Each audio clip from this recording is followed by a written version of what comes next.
بسم اللہ الرحمن الرحیم۔ عرب قبل از اسلام کی یہ ہماری 7ویں نشست ہے، اور جیسا کہ چھٹی نشست میں ہم نے آپ سے وعدہ کیا تھا کہ 7ویں نشست میں یعنی آئندہ نشست میں ہم عرب سماج کے بارے میں بات کریں گے، یعنی عرب قبل از اسلام عربوں کا جو سماج تھا کیا وہ کس نوعیت کا تھا اور اس کے طبقات کیا تھے۔ اس پر بات کرنے سے پہلے ایک طائرانہ نظر ہم دیکھ لیں معاصر تہذیبوں کے بارے میں۔ جہاں تک رومیوں کا تعلق ہے، یعنی اس زمانے میں بازنطین تھے، تو جہاں تک رومیوں اور بازنطینیوں کا تعلق ہے اور جہاں تک ایرانیوں کا تعلق ہے، وہاں کی تہذیب میں ہمیں انسانی طبقات 3 بڑے انسانی طبقات نظر آتے ہیں۔ دونوں جگہ بادشاہتیں تھیں، لہٰذا پہلا طبقہ جو تھا وہ تو حکمران طبقہ تھا، اور یعنی رائل کلاس تھی، جس کے اندر بادشاہ وقت، حکمران وقت اور ان کے جو بڑے امراء تھے وہ ہوتے تھے۔ ظاہر ہے کہ یہ پریولیجڈ کلاس تھی۔ دوسرا جو طبقہ تھا وہ عوام کا طبقہ تھا، اور اس کے اندر پھر سب آ جاتے ہیں، اہل حرفہ بھی ہیں، صنعت کار بھی ہیں، زمیندار بھی ہیں، زرعی کسان بھی ہیں، تنخواہ دار طبقہ بھی ہے، یہ سب جو ہیں یہ عوامی طبقے میں آ جاتے تھے۔ اور اس طبقے کے اندر پھر امیر بھی ہیں، غریب بھی ہیں، متوسط الحال بھی ہیں۔ تیسرا طبقہ تھا رومنز کے ہاں بھی، بازنٹائنز کے ہاں بھی، اور ایران میں بھی تیسرا طبقہ تھا غلاموں کا۔ اب اگر ہم دیکھیں جن کے یہ غلام بری حالتوں میں تھے، ان کو وہ بڑے حقوق ملے ہوئے نہیں تھے، مطلب ابدی یہ حیثیت تھی، یعنی جو غلام ہے وہ تابد اب غلام ہی رہے گا، مرے گا بھی تو غلام ہی مرے گا۔ جب حضرت عیسیٰ علیہ السلام آئے تھے یہ رومیوں پر، تو ان کی شریعت میں پھر کچھ آزادی کے راستے نکالے گئے تھے غلاموں کے، لیکن اس سے پہلے رومنز کے ہاں غلامی بدترین ادارہ تھی۔ چاہے رومنز ہوں یا ایرانی، دونوں جگہ پر غلاموں کی حالت بہت ناگفتہ تھی، اور یہ کہ یہ ایک ابدی کیفیت تھی، یعنی جو غلام ہے اب وہ بس تا ابد غلام ہی ہے۔ پھر ایران میں آپ دیکھیں پیشے بھی موروثی تھے، یعنی یہ ہم ساسانی عہد کی بات کر رہے ہیں، جب رسول اکرم صلی اللہ علیہ وآلہ وسلم کی بعثت ہوتی ہے تو وہاں پر ساسانی امپائر تھی ایران میں، ہم اس زمانے کی بات کر رہے ہیں کہ جو پیشے ہوتے تھے وہ بھی موروثی ہوتے تھے۔ اگر ایک کسان ہے تو اس کا بیٹا کسان ہی ہوگا، تاجر نہیں ہو سکتا۔ اگر ایک فوجی ہے تو اس کا بیٹا فوجی ہی ہوگا، صنعت کار نہیں ہو سکتا۔ تو اس طرح سے یہ صورتحال تھی۔ اب ہم ہندوستان کو اگر دیکھیں، ہندوستان کے اندر جو سماجی طبقات تھے وہ ان دونوں تہذیبوں کے سماجی طبقات سے اس حوالے سے مختلف تھے اور مختلف ہیں کہ یہ مذہب کی بنیاد پر، یعنی ہندو مذہب انسان کو طبقات میں تقسیم کرتا ہے اور طبقات میں پھاڑتا ہے۔ یہ آپ کو کہیں نہیں ملے گا۔ جہاں پر طبقات ہیں وہ ایک سماجی عمل کے نتیجے میں معرض وجود میں آ جاتے تھے۔ یہ سماجیات کا حساب کتاب تھا، جس کی وجہ سے مختلف طبقات وجود میں آ جاتے تھے۔ اس کو مذہب کی سپورٹ حاصل نہیں رہی زیادہ تر، لیکن ہم دیکھتے ہیں کہ ہندوستان کے اندر ایسا ہے کہ یہ جو تقسیم ہے انسانی طبقات کی 4 طبقات کے اندر، انسانی برادری کی 4 طبقات کے اندر جو تقسیم ہے یہ مذہبی بنیادوں پر ہے۔ اب دیکھیے ہندوستان کی تہذیب تو بڑی قدیم ہے اور اس کے مختلف ادوار ہیں۔ ہم قدیم تاریخ کی بات نہیں کر رہے ہیں، اس میں دیکھیے قدیم وادی سندھ کی تہذیب تھی، پھر اس کے بعد رگویدی تہذیب آئی، اس کے بعد دور شجاعت کی تہذیب آئی، پھر برہمنی تہذیب آئی۔ برہمنی دور جو آیا ہے یہ جو کہ 1000 سال قبل مسیح سے 300 سال قبل مسیح کا عرصہ بنتا ہے، یہ دراصل پران اور منوسمرتی وغیرہ کا زمانہ ہے جب یہ ان کی مذہبی کتابیں تشکیل پائیں۔ تو اس وقت جو برہمنیت نے شکل اختیار کی، اصل میں تو یہی اوریجنل ہندو مت ہے۔ اب اس میں اگر آپ دیکھیں منوسمرتی یا منو شاستر ہم کہہ لیں، اس میں اس کا چیپٹر 1 اور ورس 31 جو ہے، اور پھر آگے کے جو ورسز بھی ہیں ان میں کیا کہا گیا ہے۔ مثلا قادر مطلق ان کے یہاں برہما ہے، مثلا برہما کے سر سے اور بازوؤں سے اور پیٹ یا رانوں سے اور پیر سے برہمن، کھشتری، ویش اور شودر پیدا ہوئے۔ برہمن، کھشتری، ویش اور شودر پیدا ہوئے۔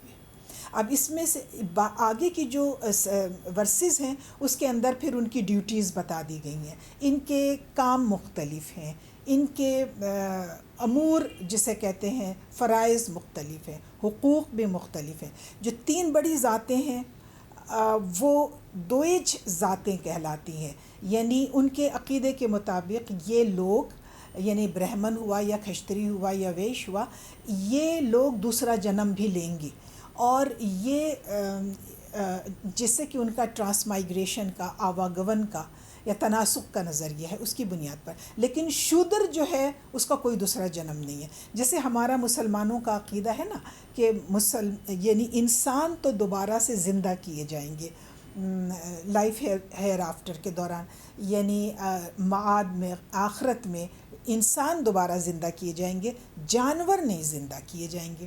اسی طریقے سے ہندو کہتا ہے کہ شودر دوبارہ زندہ نہیں کیا جائے گا۔ تو آپ نے دیکھا کہ کنٹمپریری ہندوستان کے اندر ان سماجی طبقات ایسے تھے جو اور کہیں نہیں پائے جاتے، نہ اس وقت پائے جاتے تھے نہ آج پائے جاتے ہیں، کہ مذہب انسان کو تقسیم کر رہا ہے، ایسا اور کہیں نہیں ہے۔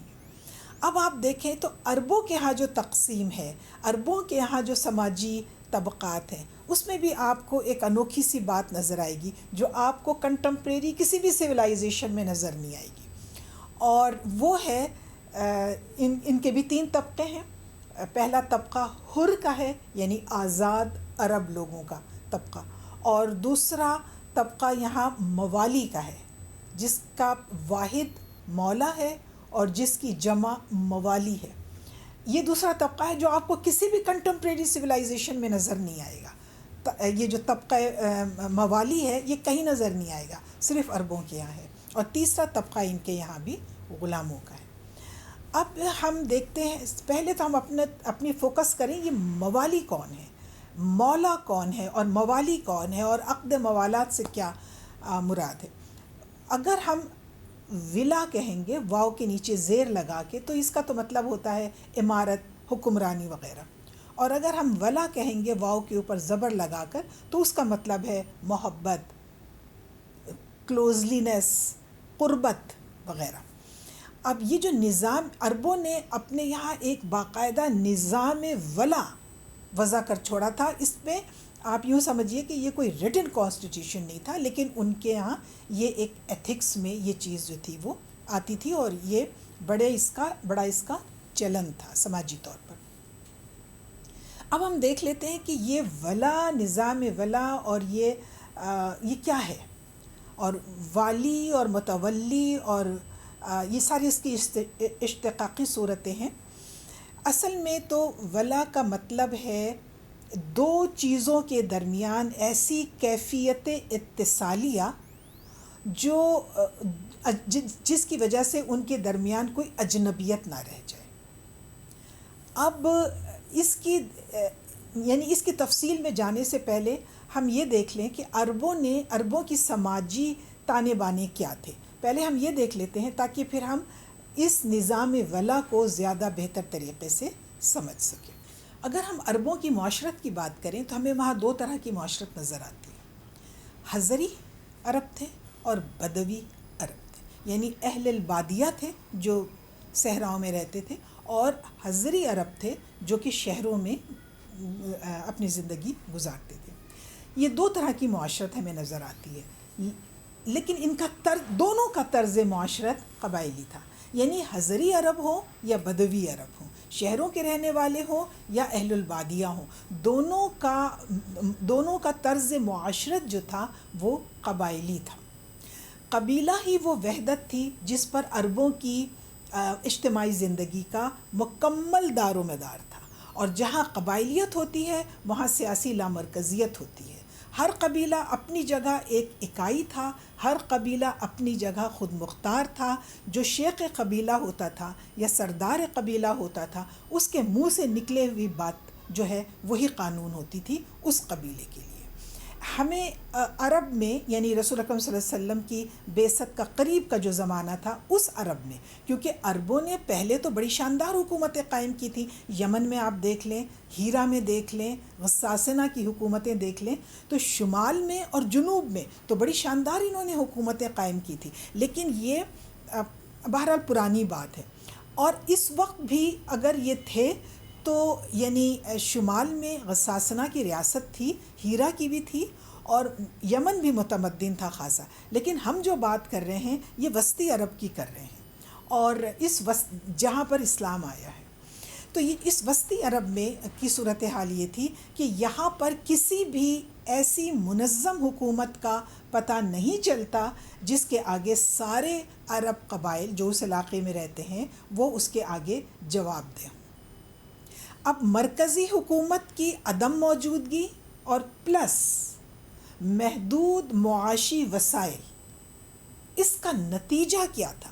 اس کا براہ راست نتیجہ تھا آپس کی جنگیں۔ مرکزی حکومت نہیں ہے نا، تو لا اینڈ آرڈر کی سچویشن، یعنی پھر کوئی نظم و ضبط تو ہے ہی نہیں، کوئی ایک طاقت بالادست ہے ہی نہیں کہ وہ ان قبیلوں کو اپنی اپنی حدوں میں رکھے۔ اور پھر یہ جو معاشی وسائل تھے یہ بہت، پانی کم ہے، زراعت کے مواقع کم ہیں، یعنی مرکزی حکومت کی عدم موجودگی اور محدود معاشی وسائل کا نتیجہ کیا تھا؟ آپس کی خانہ جنگیاں۔ ہر طاقتور کے ہاں یہ رجحان پایا جاتا تھا کہ جو اس سے کمزور ہے اس پر حملہ کرے، اس کے وسائل حیات کے اوپر قبضہ کر لے اور اپنے آپ کو طاقتور کر لے۔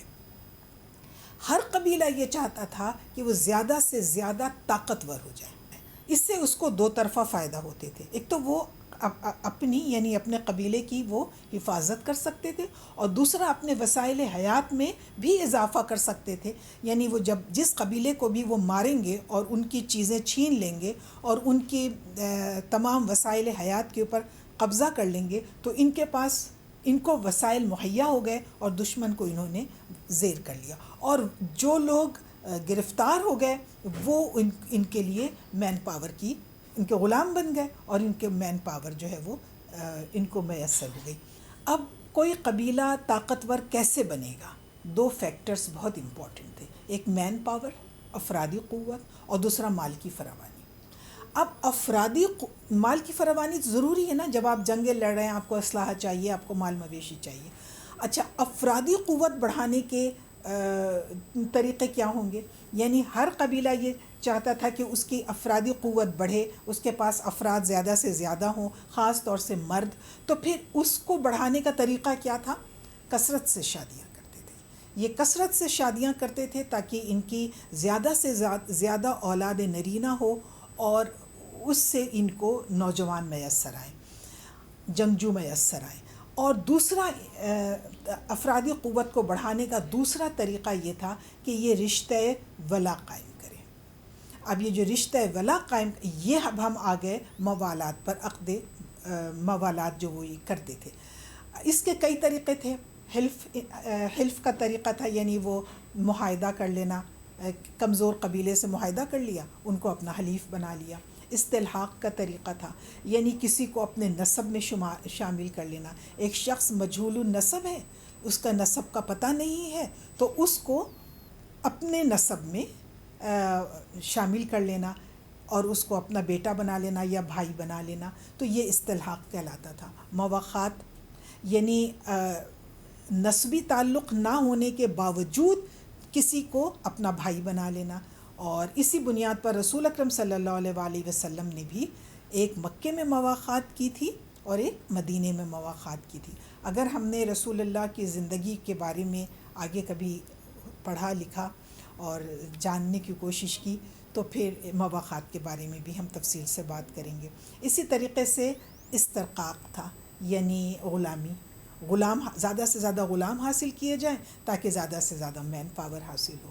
اور اسی طریقے سے تھا موالات، یعنی عقد موالات کرنا، یعنی ولا کا رشتہ قائم کرنا.